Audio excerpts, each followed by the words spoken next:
Bismillahirrahmanirrahim. Assalamualaikum warahmatullahi wabarakatuh. Bertemu lagi dengan saya, Miranti Handayani, dalam perkuliahan Akuntansi Manajemen. Di pertemuan ke-12 ini, kita akan membahas mengenai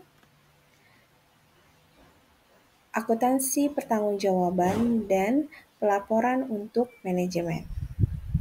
Pengertian akuntansi pertanggungjawaban dalam buku Mulyadi tahun 2001, akuntansi pertanggungjawaban adalah suatu sistem akuntansi yang disusun sedemikian rupa sehingga pengumpulan dan pelaporan biaya dan pendapatan dilakukan sesuai dengan pusat pertanggungjawaban dalam organisasi, dengan tujuan agar dapat ditujuk orang atau kelompok orang yang bertanggung jawab atas penyimpangan biaya dan pendapatan yang dianggarkan.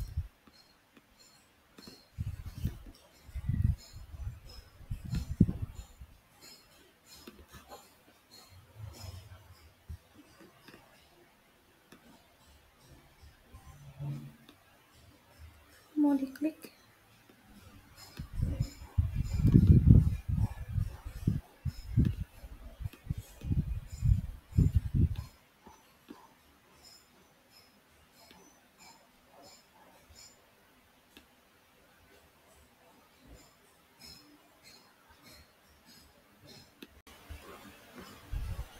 Kegiatan-kegiatan pertanggungjawaban dari manajer dibagi menjadi 4. Ada pusat biaya, pusat pendapatan, pusat laba, dan pusat investasi. Pusat biaya sebagai pusat pertanggungjawaban di mana manajer hanya bertanggung jawab terhadap biaya. Kinerja manajer dievaluasi berdasarkan efisiensi biaya. Yang kedua, ada pusat pendapatan sebagai suatu pusat pertanggungjawaban di mana manajer hanya bertanggung jawab mengenai penjualan. Kinerjanya dievaluasi berdasarkan kemampuannya meluaskan pangsa pasar.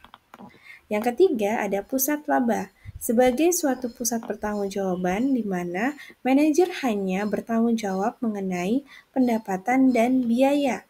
Kinerjanya dievaluasi berdasarkan kemampuannya memperoleh laba. Sedangkan yang terakhir, pusat investasi sebagai suatu pusat pertanggungjawaban di mana manajer hanya bertanggung jawab mengenai pendapatan, biaya, dan investasi. Kinerjanya dievaluasi berdasarkan hasil atas investasi yang diukur dengan return on investment atau disingkat ROI.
Pengukuran kinerja pusat investasi dibagi menjadi dua dengan cara menghitung return on investment atau ROI atau dengan menghitung laba residu atau sisa dari laba.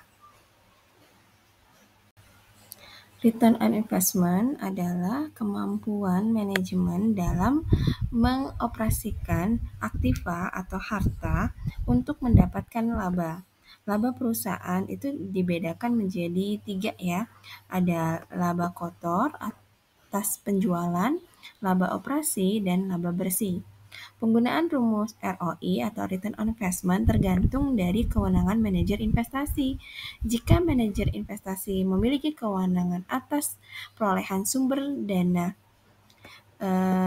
sumber pembiayaan investasi, terutama dari yang diperoleh dari kreditur atau utang, maka dihitung dari laba bersih. ROI rumusnya laba bersih atau earning after tax dibagi dengan aktiva operasi rata-rata. Di mana aktiva operasi rata-rata itu nilainya perhitungan dari nilai aktiva operasi awal periode ditambah aktiva operasi akhir periode dibagi 2. Kemudian, jika manajer investasi tidak memiliki wewenang atas perolehan sumber dana atau sumber pembiayaan investasi, keputusan biaya investasi berada di manajer puncak. Maka ROI dihitung dari laba operasi atas harga operasi rata-rata. Jadi ROI-nya laba operasi dibagi aktivitas operasi rata-rata. Sama ya, untuk aktivitas operasi rata-ratanya sama. Nilai aktiva operasi awal ditambah operasi akhir dibagi 2. Yang membedakan adalah pembilangnya. Kalau punya pengaruh terhadap sumber dana, maka laba bersih. Tapi kalau tidak memiliki wewenang, maka menggunakan laba operasi. Di sini ada rumus lain dari return on investment atau ROI. Yang pertama ada perputaran harta atau aset turnover dikali laba operasi, itu laba sebelum pendapatan dan beban lainnya.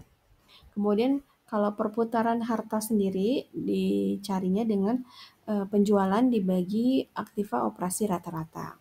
Sedangkan operating profit margin atau laba operasi itu dicari dari laba operasi dibagi penjualan. Ada juga ROI itu perputaran harta dikali laba operasi atas penjualan. Kemudian ada juga ROI rumusnya aset turnover atau perputaran aset dikali operating profit margin. Kemudian ada juga rumus ROI itu perputaran harta dikali laba bersih atas penjualan.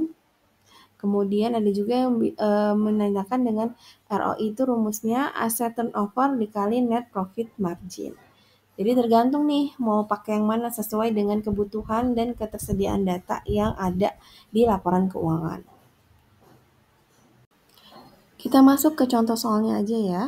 Ada PT Berkah Berkarya melakukan investasi dalam bentuk aktiva lancar. Itu nominalnya 50 juta. Aktiva tetapnya 150 juta. Kemudian jadi total investasinya ada 200 juta. Sumber pembiayaan berasal dari modal sendiri sebesar 150 juta dengan hasil yang diharapkan adalah 24%. Sisanya 50 juta berasal dari utang dengan bunga 12%. Pada periode tahun berjalan, perusahaan mampu menjual barang sebesar 450 juta dengan harga pokok penjualan 250 juta. Biaya pemasarannya ada 10 juta, ada biaya administrasi 5 juta, ada pajak perseroan 20%, maka kita diminta untuk menghitung besarnya ROI dan biaya modalnya. Di tabel sebelahnya ya, tabel perhitungan laba rugi atas PT Berkah. Di situ terlihat ada penjualan tadi ya 450 juta, kemudian dikurangi dengan harga pokok penjualan, HPP-nya tadi 250 juta, maka laba kotor atas penjualan 200 juta. Biaya pemasaran 10 juta ditambah biaya administrasi, maka ini ada beban operasi totalnya 15 juta. Laba kotor atas penjualan dikurangi dengan total biaya operasi sama dengan laba operasi. Laba operasinya 185 juta. Kemudian ada bunganya tadi karena pembiayaan pembelian Aktiva tadi 50 jutanya dari utang, bunganya 12%. Nah, ini bayar bunga ya. Beban bunga itu 12% kali hutangnya 50 juta. Ada 6 juta untuk biaya bunga. Jadi laba sebelum pajak totalnya adalah 179 juta. Kemudian pajak perseroan tadi pajaknya 20% ya dari laba sebelum pajak itu ada di 35.800.000, maka laba bersihnya total setelah perhitungan dari lakukan transaksi ada pendapatan pas 50 juta, setelah dihitung-hitung laba bersihnya hanya 143.200.000. Berdasarkan tabel perhitungan di slide sebelumnya, nilai ROI jadi ada dua ya, berdasarkan laba operasi atau berdasarkan laba bersih. Tadi kalau laba operasi, jika manajer investasi tersebut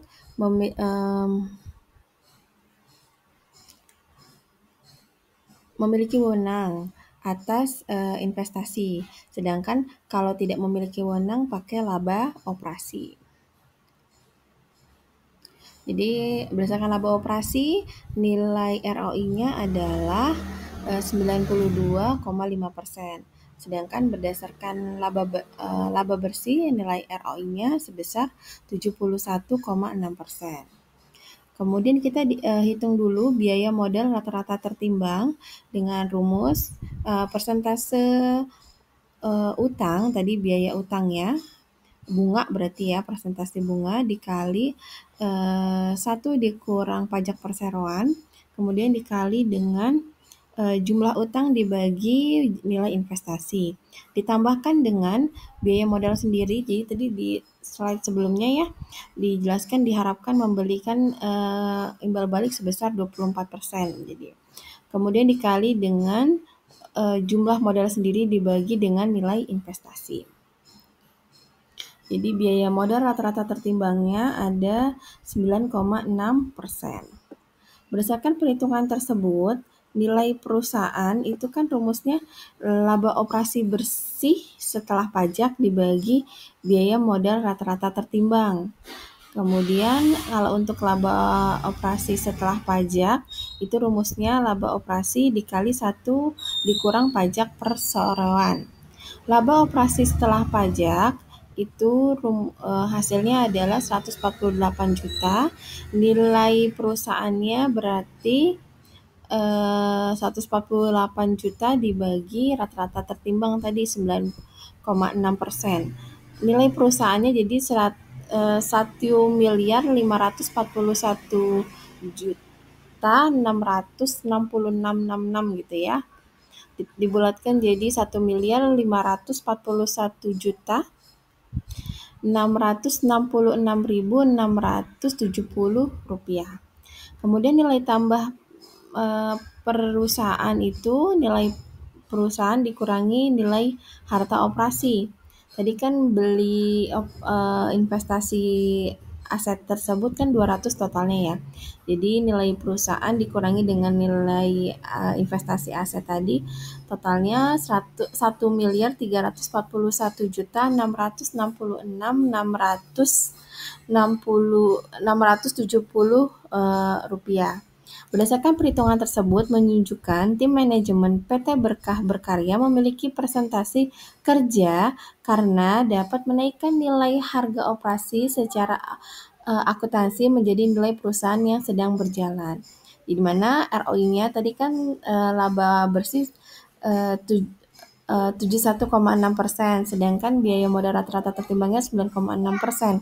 Lebih besar nilai ROI-nya, maka itu sama aja mencerminkan nilai tambah ekonomi.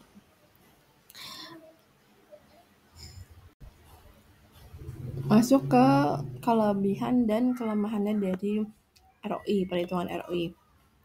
Kelebihannya, ROI mendorong manajer untuk lebih efektif dan efisien dalam mengoperasikan harga untuk memperoleh pendapatan. Mendorong manajer untuk mempertinggi perputaran harta dan mempertinggi profit margin. Dan kelemahannya dapat mempersempit pola pikir manajer yang hanya mengejar laba jangka pendek tanpa bersedia menambah investasi untuk memperoleh laba jangka panjang. Lalu cocok digunakan pada tujuan laba jangka pendek. Sudah tadi di pusat investasi, sekarang kita masuk di kinerja pusat biaya atau cost center. Kategori pusat biaya meliputi biaya produksi, biaya pemasaran, dan biaya administrasi. Ketiga jenis biaya ini disebut juga dengan biaya operasi. Langkah yang harus dilakukan untuk mengukur kinerja pusat operasi. Pusat biaya operasi adalah dengan yang pertama menentukan biaya standar perusahaan, yang kedua membuat anggaran. Standar dan anggaran ini akan digunakan sebagai pedoman oleh manajemen perusahaan. Standar dan anggaran harus bersifat fleksibel, selalu disesuaikan dengan kondisi yang terjadi pada lingkungan bisnis, mulai dari kondisi ekonomi, sosial, maupun politik. Masuk ke pertanggungjawaban yang ketiga, yaitu kinerja pusat laba. Pengukuran kinerja manajemen berdasarkan kemampuannya dalam menghasilkan keuntungan atau laba. Mengukur kinerja pusat laba dapat juga dilakukan dengan menggunakan rasio, yaitu dari gross profit margin, gross profit dibagi dengan penjualan, operating profit margin, operating profit dibagi penjualan, net profit margin bisa dihitung dengan pendapatan setelah laba setelah pajak dibagi dengan penjualan, atau return on asset ROA dengan laba setelah pajak dibagi dengan total aset, return on equity laba setelah pajak dibagi total equity. Pusat pertanggungjawaban yang terakhir, yang keempat, yaitu kinerja pusat pendapatan, revenue center. Kinerja manajer pusat pendapatan diukur dari kemampuannya dalam memperoleh pendapatan. Semakin tinggi kemampuan manajer dalam menghasilkan pendapatan, maka semakin baik kinerja dan sebaliknya. Laporan untuk manajemen, prinsip dasar laporan yang efektif itu yang pertama, konsep pertanggungjawaban harus digunakan. Yang kedua, prinsip exception seharusnya digunakan sebaik-baiknya. Yang ketiga, angka-angka dalam laporan sebaiknya ada pembandingnya, biasanya tahun sebelumnya gitu 2024, laporan 2024, 2023 juga diungkapkan kembali. Laporan sebaiknya makin setingkat atau makin berbentuk ringkasan. Kemudian yang kelima, laporan sebaiknya meliputi komentar dan keterangan serta interpretasi yang baik dari pembuatan laporan. Syarat-syarat tambahan laporan yang efektif yaitu yang pertama, tepat pada waktunya. Jadi kalau laporan misalnya di bulan Maret, di bulan Februari itu sudah selesai biasanya. Kemudian sederhana, jadi mudah dipahami, bahasa sudah mudah dipahami pembaca, laporan menggunakan hal-hal yang sebenarnya, reliable ya. Kemudian sedapat mungkin bentuknya menarik, jadi suka ada laporan bentuknya grafisnya bagus ya. Kemudian bahasa maupun komentar disesuaikan dengan tingkat pejabat yang membacanya. Jadi ya nggak begitu bercanda, tapi juga tidak fokus, tapi ada tujuannya sampai ke pembaca gitu.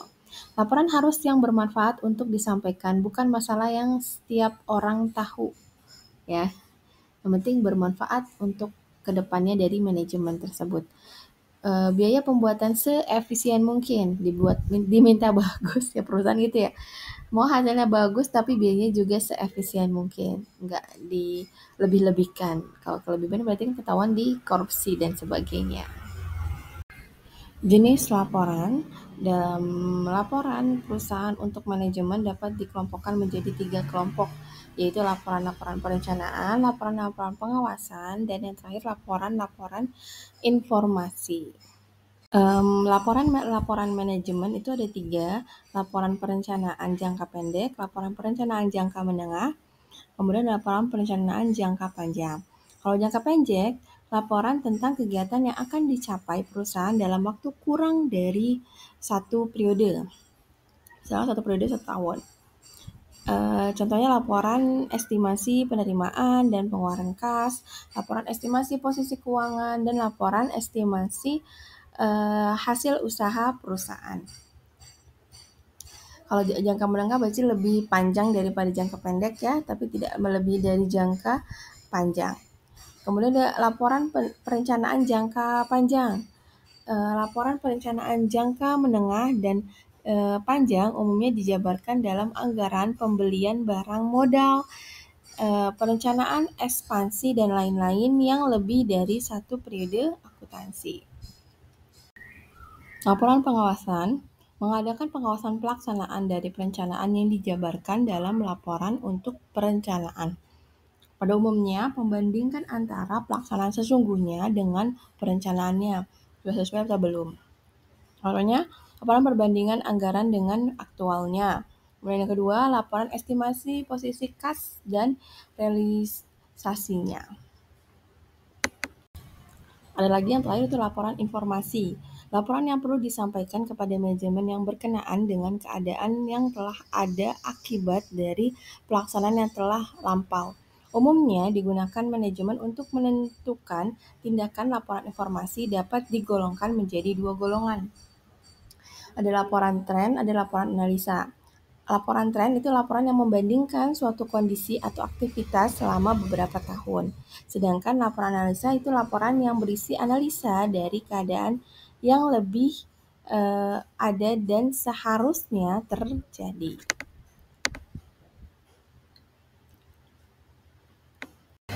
Sampai di penghujung materi kita hari ini dari laporan akuntansi pertanggungjawaban dan laporan manajemen. Di sini kita ada soal sedikit ya. Yang pertama, prinsip dasar laporan yang efektif itu adalah sudah dijelaskan di slide yang awal tadi, yaitu yang konsep pertanggungjawaban harus digunakan. Berikut ini syarat tambahan laporan yang efektif. Itu yang harusnya tepat waktu ya. Kemudian bahasanya harusnya mudah dipahami. Terus pembuatannya harus efisien. Jadi jawabannya yang sederhana, yang B ya. Nomor 3, jenis laporan manajemen tadi ada 3 ya. Perencanaan, informasi, dan pengawasan. Jadi mana tuh? Jadi jawabannya nomor 3 yang A, laporan perencanaan. Terus nomor 4 ini, laporan perencanaan meliputi tadi kan dibagi 3 ya. Laporan perencanaan jangka pendek, jangka menengah, dan jangka panjang. Jadi jawabannya yang A, laporan perencanaan jangka pendek. Terakhir nomor 5, laporan informasi tadi dibagi 2 juga. Ada namanya laporan tren dan laporan analisa. Jadi jawaban nomor 5 yang A, laporan tren. Demikian telah berakhir materi kita hari ini terkait akuntansi pertanggungjawaban dan laporan untuk manajemen. Semoga semuanya paham. Jika ada yang kurang dimengerti bisa hubungi saya via email. Dan sampai ketemu lagi di pertemuan akuntansi manajemen lainnya. Kurang dari saya mohon maaf. Wassalamualaikum warahmatullahi wabarakatuh. Jangan lupa di like dan subscribe ya. Terima kasih.